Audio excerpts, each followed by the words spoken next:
একজন নারী, শোনেন, একজন নারী বনু কাইনুকার বাজারে গিয়েছিলেন তার প্রয়োজনে। ইহুদি তার শ্লীলতাহানি করেছে, তার সতর খুলে দিয়েছিল একজন ইহুদি।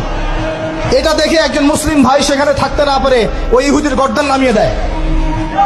এই ইস্যুকে কেন্দ্র করে ইহুদিরা মিলে ওই ভাইকে শহীদ করে। তখন ওই বাজারে ওই ভাই ছাড়া আর কেউ ছিল না, একজনই ভাই ছিল। এরপরে এই মামলা আসলো নবীর দরবারে সাল্লাল্লাহু আলাইহি ওয়াসাল্লাম। এটা মদিনার ঘটনা। নবী সাল্লাল্লাহু আলাইহি ওয়াসাল্লাম ওই সাহাবীকে তো দোষারোপ করেন নাই, বরং নিজে বর্ম পরে অন্য সাহাবীদেরকে বলেছেন, তোমরা বের হও, আমরা বনু কাইনুকা আক্রমণ করবো, ওকে এখান থেকে বের করে দেবো।